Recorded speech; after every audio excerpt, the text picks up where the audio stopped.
রেলগাড়ির কামরায় হঠাৎ দেখা, ভাবিনি সম্ভব হবে কোনো দিন। আগে ওকে বারবার দেখেছি লাল রঙের শাড়িতে, ডালিম ফুলের মতো রাঙা। আজ পরেছে কালো রেশমের কাপড়, আঁচল তুলেছে মাথায়, দোলন চাপার মতো চিকন গোল মুখখানি ঘিরে। মনে হলো কালো রঙে একটা গভীর দূরত্ব ঘনিয়ে নিয়েছে নিজের চারদিকে, যে দূরত্ব সর্ষে ক্ষেতের শেষ সীমানায় শালবনের নীলাঞ্জনে। থমকে গেল আমার মনটা। চেনা লোককে দেখলাম অচেনার গাম্ভীর্যে। হঠাৎ খবরের কাগজ ফেলে দিয়ে আমাকে করলে নমস্কার। সমাজবিধির পথ গেল খুলে, আলাপ করলেন শুরু। কেমন আছো, কেমন চলছে সংসার ইত্যাদি। সে রইল জানলার বাইরের দিকে চেয়ে, যেন কাছের দিনের ছোঁয়াচ পার হওয়া চাহনিতে। দিলে অত্যন্ত ছোট দু একটা জবাব, কোনোটা বা দিলেই না।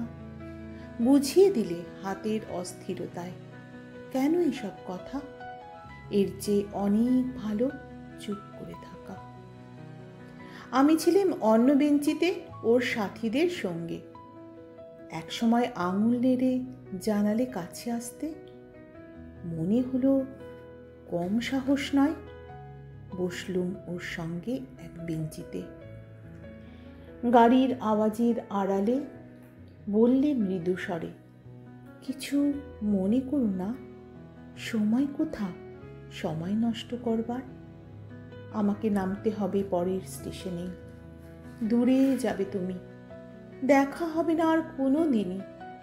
তাই যে প্রশ্নটার জবাব এতকাল থেমে আছে, শুনবো তোমার মুখে, সত্য করে বলবে তো? আমি বললেম বলবো।